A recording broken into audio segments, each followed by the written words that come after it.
Assalamualaikum warahmatullahi wabarakatuh. Bismillah, alhamdulillah, wassalatu wassalamu ala rasulillah Sayyidina Muhammad ibn Abdillah wa ala alihi wa sahbihi wa mawalah wala hawla wala quwata illa billah. Segenap dewan guru dan seluruh peserta didik yang berbahagia, syukur alhamdulillah kita panjatkan kepada Allah Subhanahu wa taala atas rahmat dan nikmat yang telah dikaruniakan kepada kita semua, yang alhamdulillah pada kesempatan hari yang penuh berkah ini, di hari Jumat ini kita masih diberikan nikmat sehat walafiat. Para pendengar dimanapun Anda berada, di sini Bapak akan melanjutkan bahasan masih seputar Al-Quran, yaitu tentang hukum membaca Al-Quran dengan tajwid.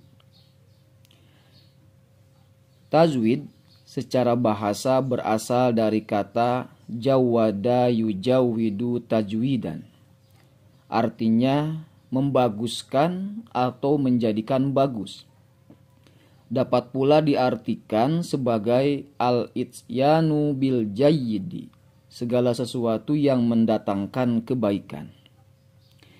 Ilmu tajwid adalah ilmu yang mempelajari bagaimana cara membaca dengan baik dan benar. Ilmu ini ditujukan dalam pembacaan Al-Quran. Meskipun pengucapan huruf-huruf hijaiyah atau alfabet Arab dari alif sampai iya di luar Al-Quran pun harus dilakukan secara pengucapan yang baik. Karena kalau misalkan dilakukan dengan pengucapan yang tidak tepat akan menghasilkan arti yang lain. Syekh Ibnul Jazari menjelaskan bahwa membaca Al-Quran dengan tajwid hukumnya wajib. Siapa saja yang membaca Al-Quran tanpa memakai tajwid hukumnya dosa. Karena sesungguhnya Allah menurunkan Al-Quran dengan tajwidnya. Jadi hukum membaca Al-Quran dengan tajwid itu adalah hukumnya fardu ain. Tetapi mempelajari Al-Quran sebagai disiplin ilmu hukumnya fardu kifayah. Jadi kalau kita membaca Al-Quran tanpa ilmu tajwid, maka hukumnya adalah dosa. Bagi orang yang belum mampu membaca Al-Quran sesuai dengan kaidah-kaidah ilmu tajwid, wajib hukumnya untuk berusaha membaguskan bacaannya sehingga mencapai standar yang telah ditetapkan oleh Rasulullah Shallallahu Alaihi Wasallam.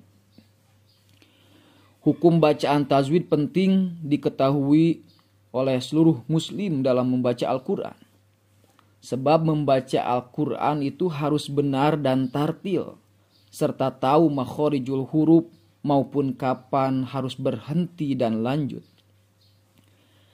Salah satu upaya agar bisa membaca Al-Quran dengan baik dan tartil, yakni dengan belajar ilmu tajwid, yaitu ilmu yang mempelajari tentang cara pengucapan dan pelafalan Al-Quran. Allah Subhanahu wa taala berfirman dalam Al-Quran surat Al-Muzammil ayat 4. Warattilil Qur'ana tartila. Artinya, dan bacalah Al-Quran itu dengan perlahan-lahan atau tartil. Ibnu Katsir menerangkan bahwa maksud ayat tersebut adalah bacalah Al-Quran dengan tartil.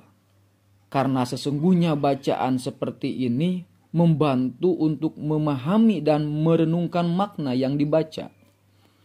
Dan memang demikianlah bacaan yang dilakukan oleh Nabi Muhammad SAW sehingga Siti Aisyah radhiyallahu anha mengatakan bahwa Nabi bila membaca Al-Quran yaitu perlahan-lahan atau tartil, sehingga bacaan beliau terasa paling lama dibandingkan dengan orang lain.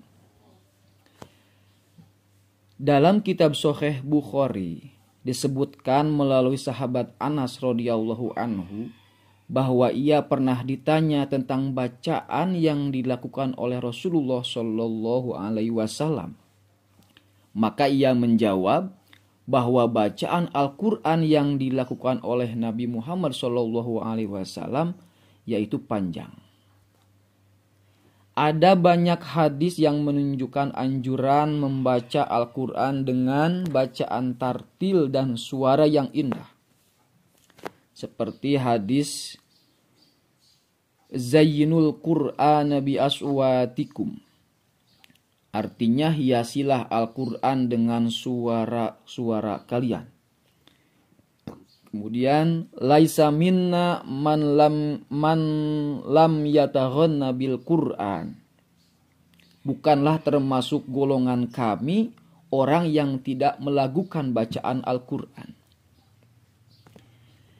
Dalam hadis yang diriwayatkan oleh Bukhari dan Muslim dari Aisyah radhiyallahu anha bahwa Rasulullah Shallallahu Alaihi Wasallam bersabda, yang mahir membaca Al-Quran akan bersama para malaikat yang terhormat, dan yang membaca Al-Quran sedang ia terbata-bata serta mengalami kesulitan, maka baginya 2 pahala.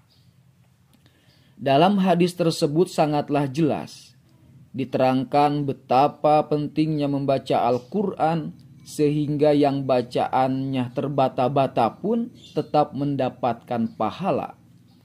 Bahkan 2 pahala, dan baginya yang mahir membaca mendapat kedudukan mulia bersama malaikat. Agar bacaan Al-Quran bisa lancar, baik dan benar, maka kita harus belajar ilmu tajwid. Ya, beragam motivasi seseorang dalam membaca Al-Quran. Ada yang membaca untuk mengharap keberkahan dari ayat-ayat yang dibaca. Ada juga orang yang berharap dapat menjadi penolongnya di hari pembalasan. Ada pula orang yang berharap pahala dari Allah Subhanahu wa Ta'ala.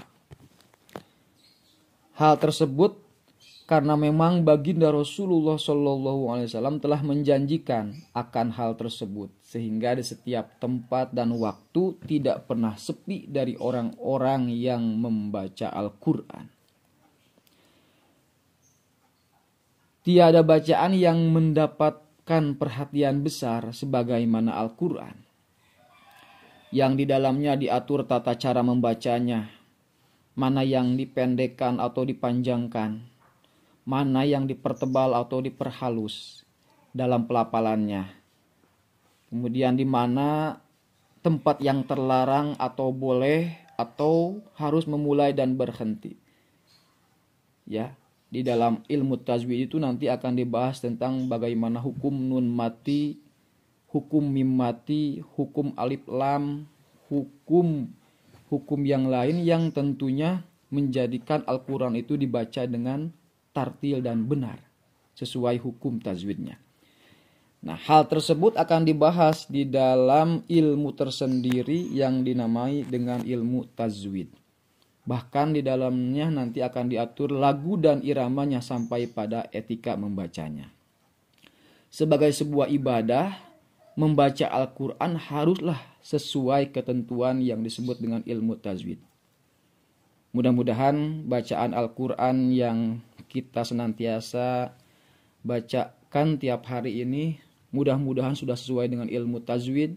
Apabila dirasa belum cakap membaca Al-Quran, belum mahir membaca Al-Quran, masih ada waktu dan kesempatan untuk memperbaikinya. Ya, silakan nanti kalian bisa belajar lebih dalam lagi kepada guru-guru kalian, ya, guru ngaji kalian di sekolah maupun di rumah, untuk lebih fokus lagi membaca dan mempelajari Al-Quran dengan ilmu tajwidnya. Karena kalau kita membaca Al-Quran sekali lagi tanpa membaca dengan benar, dengan ilmu yang seharusnya yang di sini disebutkan dengan ilmu tajwid, maka kita akan membaca Al-Qur'an itu salah dan mendatangkan dosa. Yang tadinya Al-Qur'an akan memberikan syafaat kepada kita, pertolongan kepada kita di yaumil akhir nanti, justru akan menjadikan melaknat kita Al-Qur'an itu karena tidak dibaca dengan semestinya. Mudah-mudahan apa yang Bapak sampaikan hari ini bisa bermanfaat. Mari kita akhiri kegiatan kerohanian ini dengan bersama-sama membaca doa. Allahumma sholli ala sayyidina Muhammad wa ala ali sayyidina Muhammad. Allahumma nawwir qalbi bi nuri hidayatika kama nawwartal arda bi nuri syamsika abadan birahmatika ya arhamar rahimin. Rabbana zidna ilman nafi'an wa zayyina fahman sholihan birahmatika ya arhamar rahimin. Wa sallallahu ala sayyidina Muhammad wa ala alihi wa sahbihi wasallam. Subhana rabbika rabbil izzati amma yasifun wa salamun ala mursalin walhamdulillahi rabbil alamin. Seluruh pendengar dimanapun Anda berada, kiranya itu yang bisa saya sampaikan untuk kesempatan ini. Kurang dan lebihnya mohon maaf. Akhirul kalam. Wassalamualaikum warahmatullahi ta'ala wabarakatuh.